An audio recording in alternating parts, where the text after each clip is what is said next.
Mesdames, Messieurs, bonjour. Bienvenue à cette nouvelle sortie de votre espace collaboratif étudié, un produit de notre laboratoire de recherche Sens Politique. Sens Politique, c'est un regard sur la marche de l'État du Cameroun, en portant un regard sur les politiques et les actions publiques. En cette veille de 2025, tout le Cameroun bouge. Nous aussi, nous nous adaptons à cette actualité.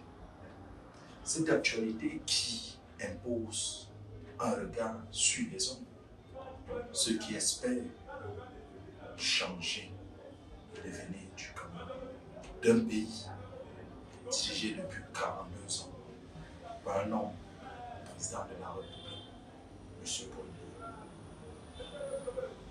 Nous sommes ici aujourd'hui pour parler de la relation entre les hautes instructions, le haut accord de la présidence de la République sur certains acteurs. L'un des acteurs les plus en vue depuis cette semaine, depuis quelques mois, c'est un footballeur. Vous l'avez sans doute imaginé.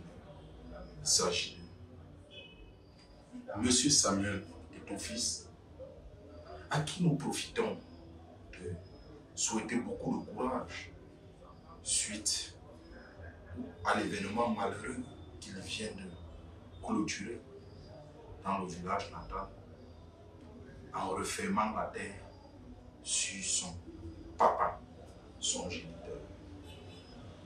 Le président de la République a été reconnaissant à cet homme, ce géniteur, ce père de Samuel Eto'o, en lui décernant à titre posthume une médaille. Ça peut surprendre dans notre environnement, ce d'autant plus que Samuel Eto'o n'a jamais été membre du gouvernement.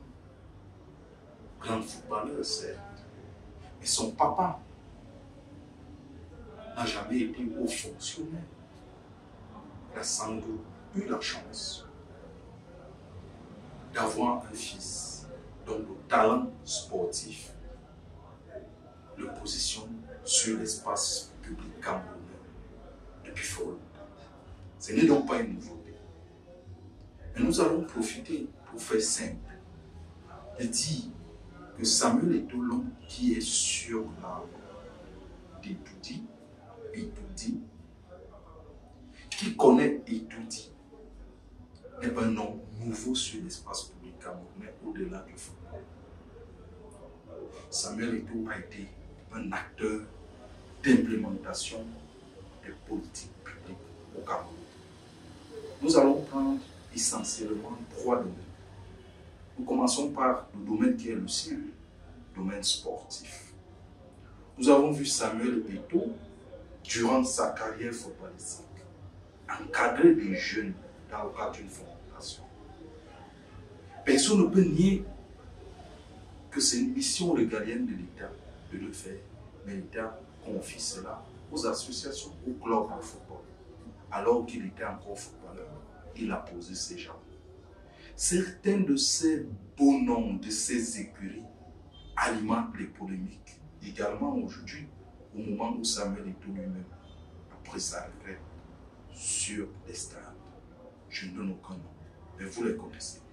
Ceux qui sont sortis de son écurie, Foundé Sport. C'est une mission de politique publique, d'action publique, menée par un privé pour l'intérêt du Cameroun.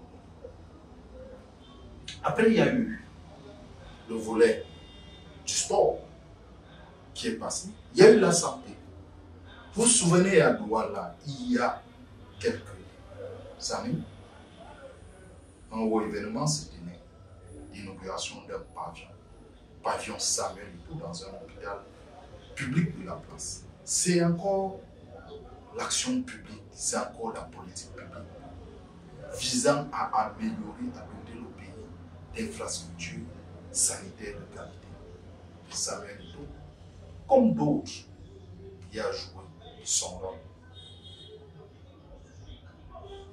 Passer ce côté, Nous avons vu Samuel Eto'o accompagner l'État dans sa politique sectorielle de l'éducation, notamment l'enseignement supérieur. Ceux qui ont été à l'université de Yaoundé 2 à Sora, sur la période 2005 jusqu'en 2010, je dirais, ces 5 années, on a bien vu le programme de prime à l'excellence académique porté par Samuel Eto'o. Des images peuvent être diffusées par qui veut. Elles sont disponibles dans les archives de plateformes, voyant des élèves, des étudiants de l'université de Yaoundé 2 recevoir des primes pour le mérite. Même si cela a eu pour certaines années des manquements au niveau de la sélection, donc voilà l'inscription d'un acteur de l'espace public auprès de l'État sur une politique publique. Cela était-il fait simplement pour la philanthropie de l'homme? Cela était-il fait sans retour sur investissement? Nous doutons. Nous doutons pourquoi? Parce que nous avons l'impression que Samuel Eto'o a préparé son après-football. Son après-football qui le conduit dans différentes sphères du football local et du football national. Au Cameroun, on l'a vu sillonner pendant de longues années le territoire national, reçu par les autorités traditionnelles, administratives, religieuses, j'en passe. C'était un travail de positionnement qui le conduit à remplacer son poulain d'hier, Seydou Mbongoya, à la tête de la fédération camerounaise, dans un contexte particulier. C'est carrément du sadisme qu'on a vécu. Puisque le départ de M. Seydou est enclenché alors qu'il vient de perdre son géniteur sur la période de septembre à octobre 2021. Samuel Eto'o marque la distance. Il ne va d'ailleurs pas au-delà de ses papas. Le sultan Bombonjo, Ibrahim Bombonjo, l'un des classiques du régime au Cameroun, l'un des fins connaisseurs de la politique au Cameroun. On finit par là. La cassure est nette. Il ne va pas au-delà de ce plan aux obsèques officielles. Il se contente et les focus sur la fédération.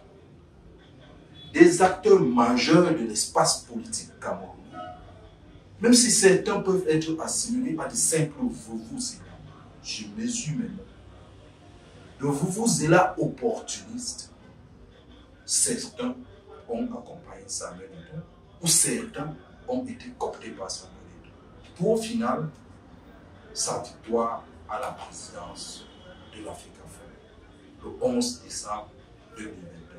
C'est un ancré dans l'arène. Comme un cheveu dans la soupe, Samuel Eto'o se retrouve dans l'organisation de la CAN qui a lieu au Cameroun. Cette CAN qui était l'incertitude. L'incertitude, pourquoi? Parce qu'elle avait été attribuée au Cameroun depuis plusieurs années. Mais le Cameroun n'arrivait pas à tenir son engagement. Et d'ailleurs, il se susurrait dans les arcanes de la CAF l'hypothèse d'un retrait de cette compétition au Cameroun. C'est alors que Samuel Eto'o, de manière officielle ou informelle, a joué un jeu. Mais de manière officielle, nous restons en sens politique sur ce qui est visible. Et nous décelons en donnant un sens politique. De manière officielle, en pleine campagne présidentielle de 2018, M. Samuel Eto'o réussit un tête-à-tête entre Hamad, le président de la CAF, dont le discours sur le Cameroun n'est pas en faveur de ce pays, qui attend l'organisation de cette CAN après celle de 1972. Comme une alchimie, Samuel Eto'o réussit cette tête à tête. Si mes souvenirs sont bons, c'était le 2 octobre 2018, en pleine présidentielle. Les décisions sont prises. Les carottes sont cuites ce jour. Mais 3 personnes gardent l'information. Monsieur Hamad de la CAF, Monsieur Paul Biya, président de la République, candidat sortant, Monsieur Samuel Eto'o. Au final, Monsieur Paul Biya prête serment le 6 novembre 2018, après un soutien véritablement politicien annoncé par M. Samuel Eto'o. Il avait reconnu les mérites de cet homme. Donc c'est un soutien. Mais plus encore, dans son discours d'investiture, on ne voit pas le président de la République parler abondamment de l'événement de la CAN 2019. C'est quelques jours après, le 30 novembre, que le glissement est annoncé. C'est donc dire qu'au sortir d'octobre 2018, le verdict était arrêté, le Cameroun était dans les capacités d'organiser, la formule du glissement a été construite. En cela, M. Samuel Eto'o, au-delà de la passe décisive qui a donné le but, au-delà du joker de Paul Biya qu'il a été, il pose un acte majeur avec une externalité, l'effet majeur. Est-ce que le régime ou le camp présidentiel lui est redevable?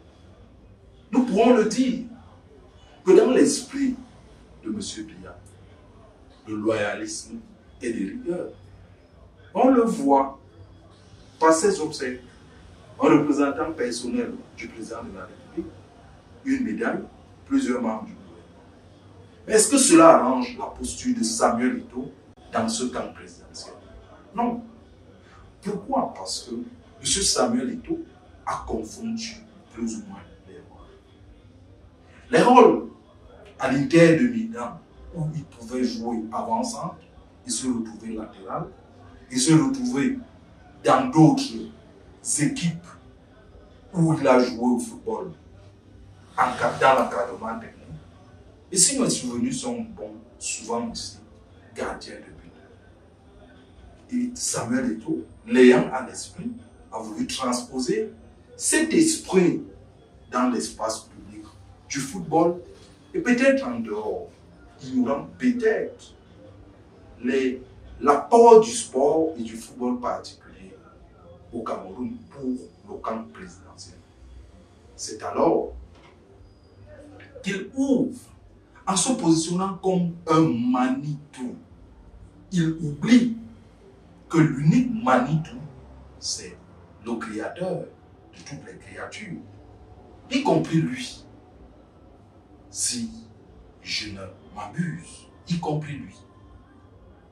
Mais il se comporte ainsi, ce qui n'est pas de nature à arranger les membres du camp présidentiel, qui poseront à plusieurs égards pour certains des points de la tutelle comme obstacle. Tutelle comme obstacle, pourquoi? Parce que pour ceux qui regardent bien le système politique camerounais, on observe une véritable primauté du bénéficiaire du pouvoir discrétionnaire du chef de l'État sur les élus. Du moins, sur les élus autres que le président de la République lui-même. C'est ainsi que Samuel Eto'o, de par les postures des responsables ou responsables en charge des infrastructures sportives, notamment du football, peut essuyer des revers.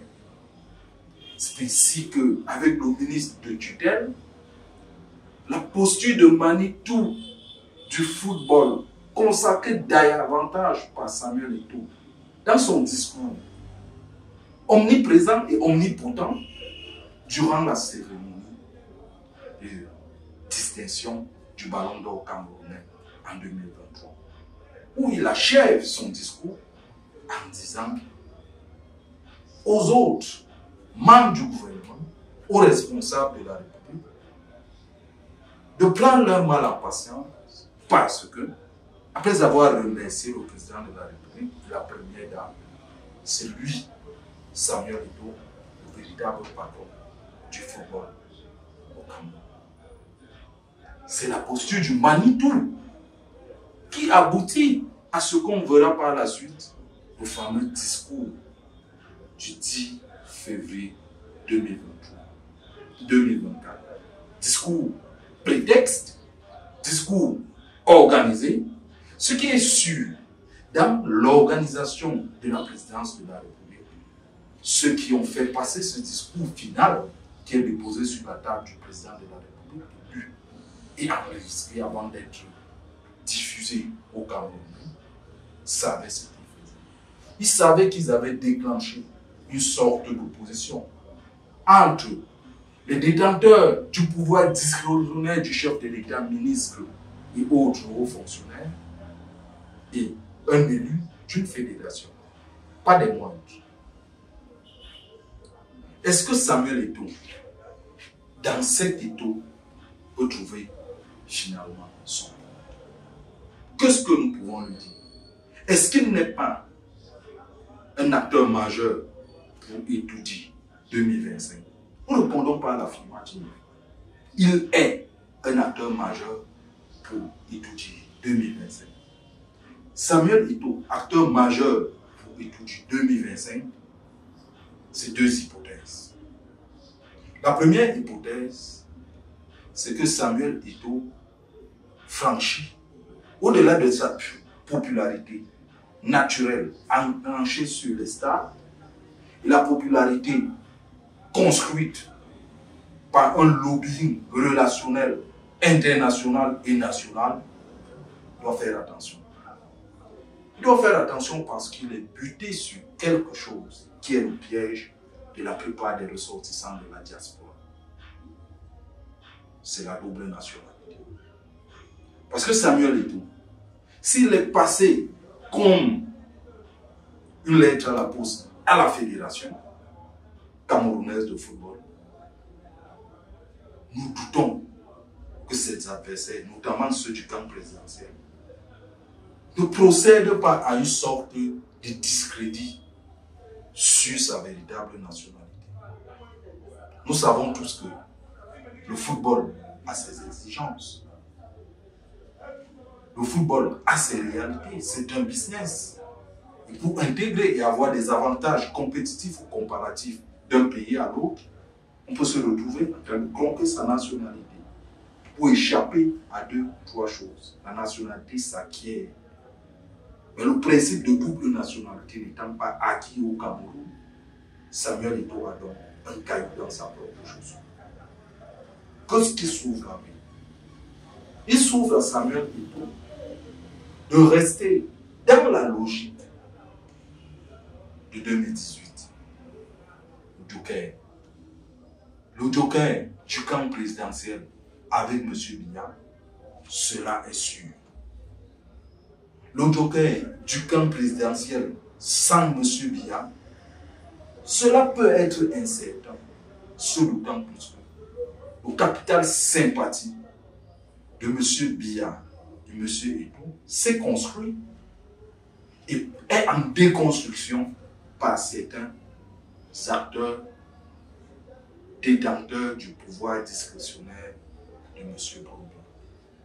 Mais est-ce que Samuel Eto'o peut également, comme la nature d'un caméléon, se dédie sur le plan du positionnement politique en franchissant pour l'opposition? Il ne franchira pour l'opposition que s'il a les garanties que c'est lui qui porte ou qui joue les premiers rôles dans la marche en 2025. Parce que les Samuel Eto'o, on n'en a pas véritablement tous les ans ou toutes les décennies au Cameroun. Mais les Samuel Eto'o peuvent également être détruits par leurs propres agissements. Je vous ai parlé tout à l'heure de sa posture de Manitou. Je vous ai aussi parlé de sa posture dans la gestion de la Fédération camerounaise de football qui reçoit en partie les fonds publics. Y a-t-il transparence à ce niveau? Y a-t-il des manquements à ce niveau? Nous n'en savons rien. Ce que nous savons, c'est que dès lors que Samuel Eto'o va prendre véritablement des coups, dès lors qu'il essaiera peut-être de jouer sa carte personnelle vers Eto'o, il rencontrera le vrai visage des Camerounais. Il rencontrera la complexité de la real politics. Il rencontrera la complexité du Cameroun. Mais au capital sympathie de Samuel Eto'o n'est pas aussi aménagé. Dans l'imagerie populaire, on ne voit qu'un enfant sorti du bas qui a gravi tous les échelons jusqu'à être l'ami de plusieurs chefs d'État, jusqu'à être l'ami du président de la République du Cameroun. Cette mobilité sociale est en sa faveur. La transformer en sa faveur lui-même dépend de sa capacité à se contenir aussi face à l'adversité, désormais ouverte à la fois sur le plan national, sur le plan panafricain ou sur le plan international à venir. Nous prenons un risque de parler des acteurs ici, mais nous le faisons en gardant une seule chose à l'esprit: ne donner qu'un sens politique. C'est à travers ce sens politique que nous comptons fabriquer des alternatives pour notre pays, le Cameroun. Et pour cela, chacun a son rôle à jouer. Vous le jouez en suivant ces vidéos régulièrement, en nous écrivant pour certains, pour améliorer les côtés techniques et peut-être aussi nos contenus. Mais nous vous rassurons, sur la marche vers 2025, au-delà, nous avons des contenus alléchants qui seront implémentés au fur et à mesure. À la prochaine.